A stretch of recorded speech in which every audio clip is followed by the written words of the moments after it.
Welcome to the Leading Generations podcast from Antioch Bible Baptist Church in Gladstone, Missouri. Each week, Pastor Steve Doss shares an encouraging word on faith, family, or culture as we seek to live out our mission of leading generations to make disciples of Jesus Christ everywhere. Welcome to the Leading Generations podcast. It is the fourth Wednesday of the month, and so that means we get the opportunity to interview one of our other pastors here at Antioch. This is my favorite episode of each month, is getting the opportunity to sit down with one of our pastors and interview them, for you to hear their story, get to hear their heart. I love this time. Today, we have Pastor Clint with us. He is our worship pastor. So Clint, welcome to the Leading Generations podcast. I thought you were going to say this was going to be your favorite episode, is what I thought you were going to say. Your well, favorite it probably episode will be. of the month. Yeah, that's right. Yeah. It probably will be. I don't know. Yeah, we'll see how it goes. Yeah. So glad to have you on the podcast with us. Thanks for taking time to sit down and share your story. Yeah. Share your heart. Love you. So grateful that God brought you to Antioch. Love serving with you. It's been a joy. So to get going here together, I want to do just some rapid questions, sort of get us loosened up a little bit. So they're going to be either or questions, or which one you would choose. So if you're thinking about vacation, would you rather go to the mountains or the beach? Mountains. Why? Yeah. I love waking up in the morning, hearing the birds chirping, seeing the fog rolling off the mountains, greenery, Sure. and having a cup of coffee and having a fire going, like I just love that. Yeah. Which we're going to the beach this year for vacation. Right, so maybe my mind may change after that, but so far. And I grew up kind of in the mountains. And so I know we'll get to that, but I grew up in Northwest Arkansas. Yeah. So mountains would be your first choice if you're going to go on vacation or looking for somewhere to go. Yeah. Coffee or tea? Coffee. Yeah. Yeah. Coffee. I like tea. Basically, I just like hot drinks. And so coffee, I prefer. I'll do hot tea in the evenings, like before bed. Sure. And then I've been substituting coffee in the afternoon for bone broth recently, so that's been good. Yeah. It makes it is nice. It smells good when you make it in the office. That's good. Yeah. I'm always self-conscious of that. I hope people don't smell the broth. They're like, ugh, that's gross, But no, it's nice. It always makes me hungry when I smell it. It's like, man, somebody cooking because it smells good. But I should bring you some. Alternative. Yeah. You can give me one of those packets. That'd be awesome. Yeah, I'll try it out. Yeah.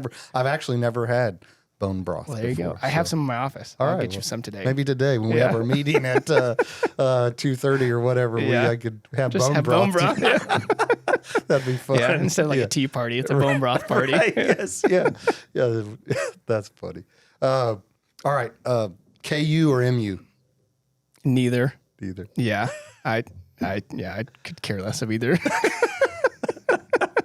That's really bold of you to say that you could care less about either. It's when you guys talk about it, I'm like, I don't. Yeah. Which I grew up I'm an Arkansas fan. Okay. Like Arkansas Razorbacks. Grew up Northwest Arkansas. Grew up playing sports, all that and stuff. Yeah. So but right now we have a TV, but we don't watch TV. Sure. We only pull it out to watch Lord of the Rings or something. And so right, yeah.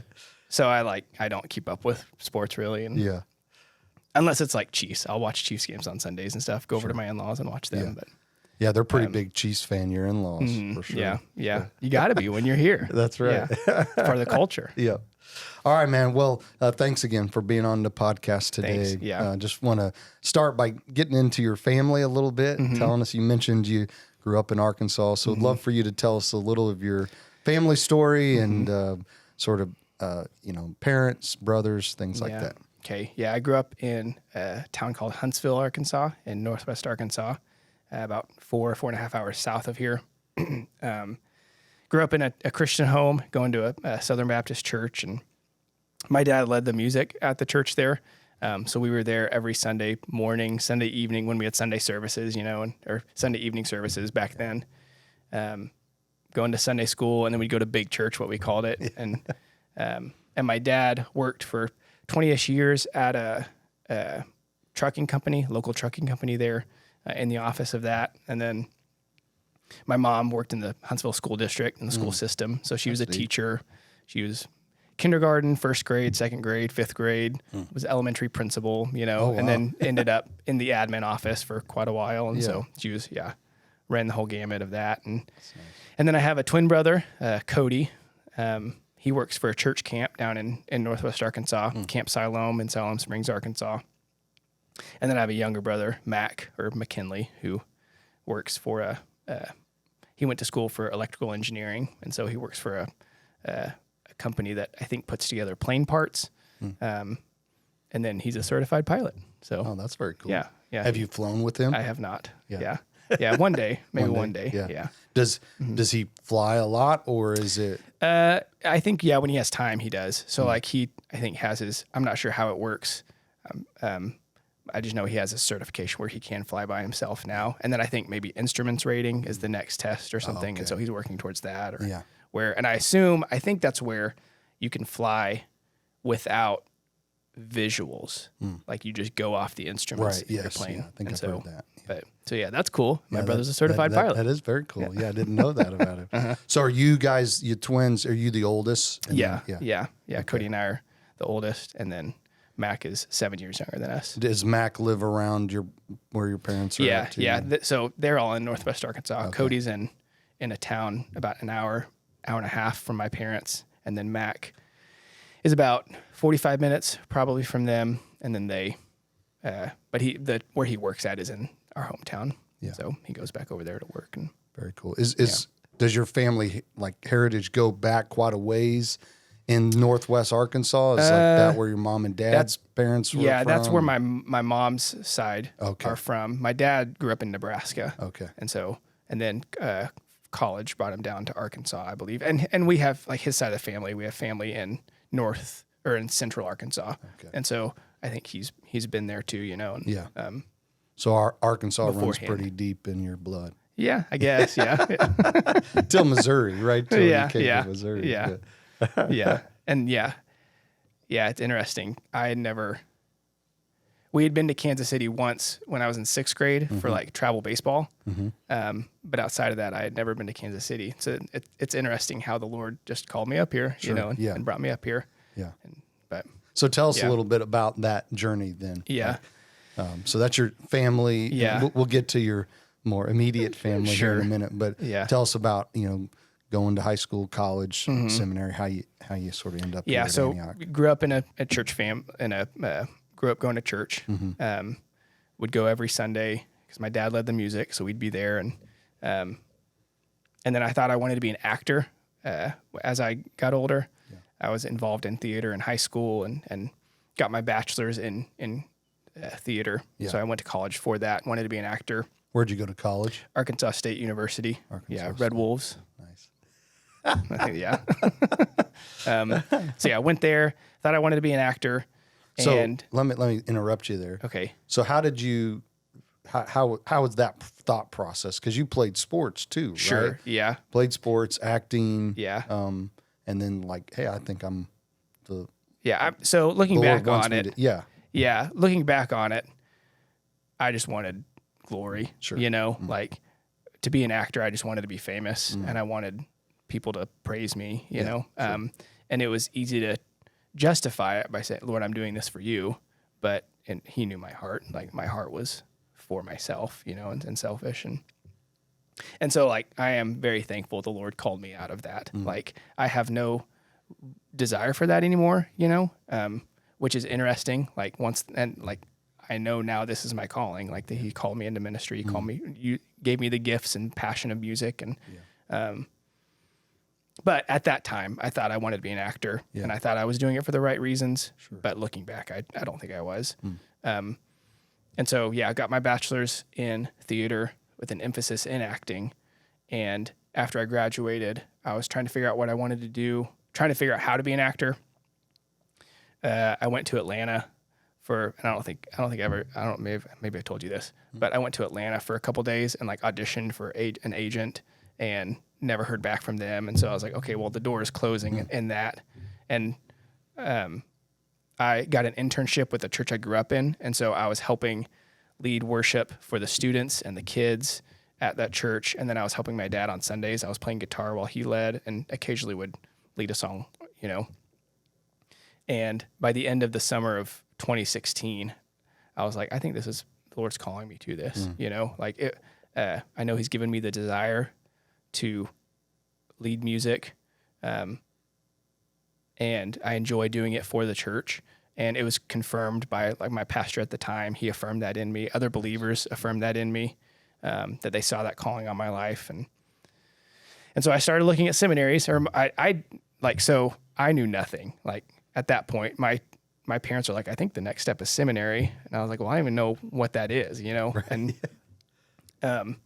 And so I started looking at the different seminaries around the U.S. and their degree programs of what the worship side looked like. And so checked out New Orleans, Southwestern, had some friends that went to Southern, but it was all new to me. Like I didn't know. And then I had some friends that came up here to Midwestern, Lucas and Hannah Hickman. And so I got in contact with them, and they put me in contact with Dr. Swain, who is the head of the worship department. And so like impromptu, my dad and I drove up here the Saturday before classes started of that fall semester in 2016.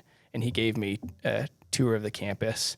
And then at the end of that, he was like, do you have any questions? And I was like, do you know of any churches in the area needing help? And Marcus had just called him that day or reached out to him or something soon around that time and was looking for someone to help out with the student worship. And which I think come to find out later, Hannah and Lucas had mentioned me to him. Yeah. But it was all in the Lord's timing. You know, it was like, and going up there, me and my parents were like, okay, if the Lord wants me here, he'll make it happen. If not, I'll come back next semester. And so toured that Saturday before classes started, came up Tuesday for orientation. So like I had applied and I think I got accepted outside of my transcript. They needed my transcript. And for some reason on their online portal thing, they didn't have Arkansas State in their system for some reason. And so I had to call Arkansas State and have them physically mail it to Midwestern. And so I came up Tuesday, went to orientation, even though I necessarily wasn't fully accepted yet on Wednesday. And then went to like the registrar and stuff. And my transcript came that day. And so it set off a chain reaction of like, okay, here's what classes should I take? And they're like, we recommend you take these classes. And do you have any on-campus housing? Yeah, we have one apartment left for single guys, you know? Yeah. And so then that Thursday morning I was in class. That Wednesday night I went to an apartment. I just had a little duffel bag and a sleeping bag with me just in case. Sure. And I was in my apartment, and that Thursday morning I started classes. Wow. And then my mom and brother came up that weekend and brought some more stuff, you know? But I was like, well, Lord, I guess you want me here, you know? So that's pretty incredible. You know, you come in on Saturday and Thursday you're in classes. But before we move beyond, you know, now you're at seminary, let's jump back really quick to when you came to know Christ. Sure. So for you growing up, when was that moment that you realized you were dead in your sins and Christ made you alive in him? When did that come for you? Yeah. So I was in church every Sunday morning, Sunday evening, you know. Sunday evenings, I have memories of just like sitting in the pew, using the bottom of the pew as a table, you know, and just like with my back to the pastor and drawing pictures and coloring pictures of Barney. And I remember the Sunday evening, I was listening to the message and I was like, I am a sinner and I want to go to heaven. And I know the only way to do that is to accept Christ as Lord. Yeah. And so obviously at 7 years old, like I knew I was a liar. Like I had lied. Yeah. I knew I was disobedient to my parents. I knew I was mean to my brother, you know, like, and so I just knew I was a sinner, you know? And, so after service, I was talking to my parents on the way home, and we ended up sitting in the car in the garage, and they led me through the gospel, and I accepted Christ, accepted Jesus as Lord at 7. And then shortly after I got baptized, I don't remember the exact date, but I remember it being a Sunday evening as well. And, so yeah, at 7. That's great, man. Yeah. And I think about, you know, parents that are listening to our podcast, bringing their kids to church, right? And I love that you said you were coloring Barney, right? Like, but you were in the service, and in a moment, God used that time to draw you to himself. And so just to encourage our parents, that are watching, and like, keep bringing your kids, keep being faithful. Yeah. Because you never know when that moment will come where the gospel will land on your child's heart and it'll take root. So that's really, really cool. Yeah. All right. So let's now jump back forward. So Okay. we went back to when you came to Christ, your family. Now you're at Midwestern. You're studying for worship ministry. You get an internship at Antioch through Pastor Marcus and the Hickmans, which shout out to Pastor Marcus and the Hickman family. So you're interning at Antioch, going to worship ministry. So sort of walk us from that moment forward. Yeah, Dr. Swain said there was a church that had just called, Marcus had just called, needing someone.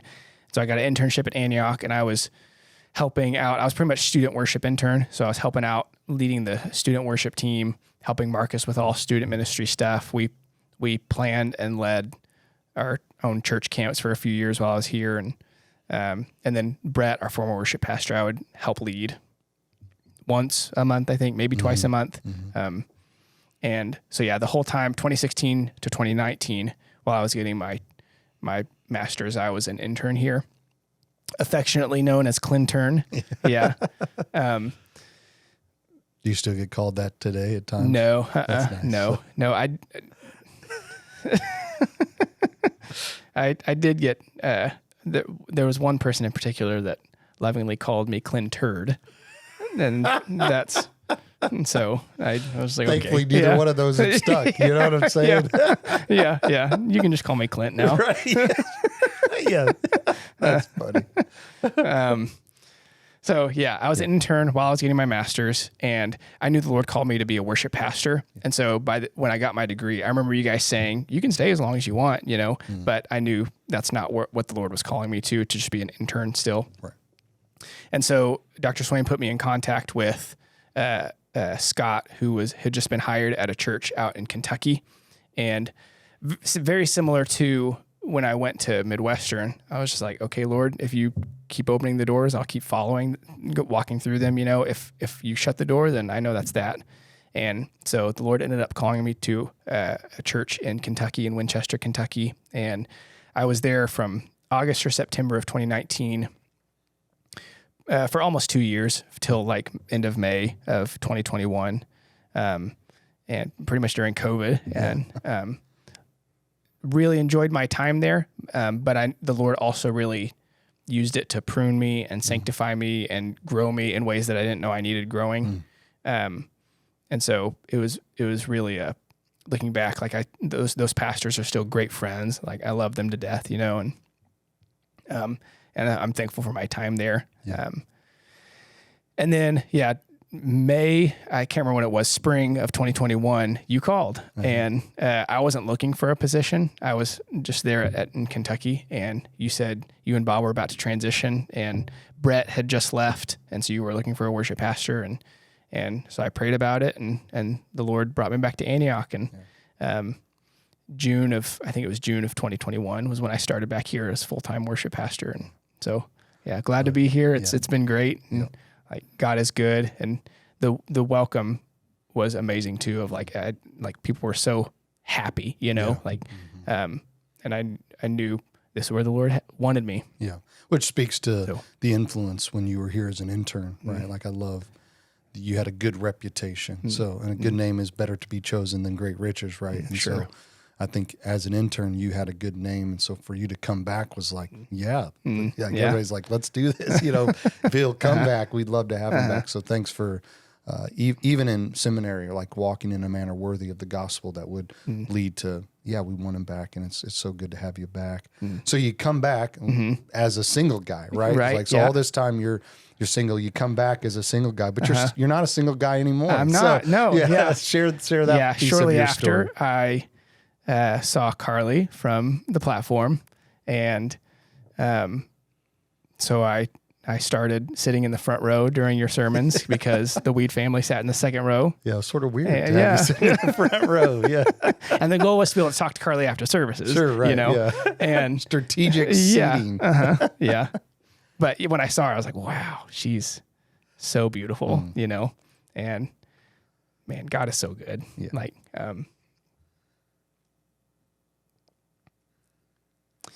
saw her and wanted to go on a date with her. And so I started trying to talk to her. And of course, her parents, so she grew up a missionary kid. Brian and Rachel, her parents were missionaries to Nicaragua for 20 years. And so they, of course, are like, hey, we're Brian and Rachel or whatever. And then shortly after, they realized that I was trying to talk to Carly. And so there was one Sunday where, like, as soon as the service was done, Brian was like gone, he just jetted.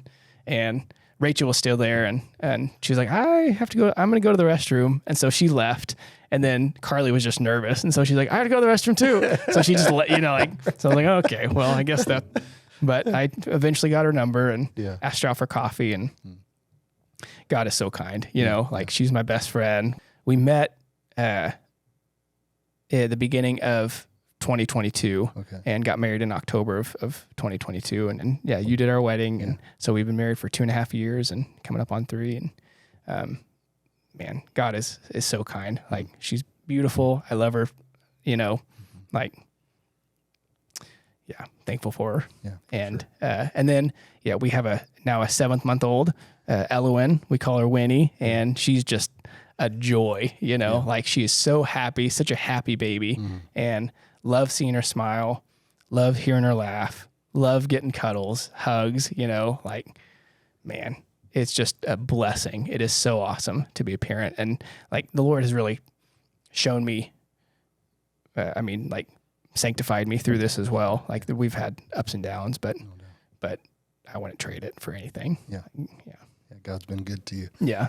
For sure. Yeah. So, well, this is the end of part 1 of our interview. Thanks, Clint, for sharing your story. It's so good to hear your family, where you're at today, how you came to know Christ and call to ministry, those things. So thanks for sharing that with us. Don't forget to tune in at the end of next month to hear the second part of this interview, where we'll talk about spiritual disciplines, even questions about worship ministry. How do we choose songs on Sunday? Is secular music okay to listen to? Things like that. Looking forward to our part 2 of interview at the end of next month.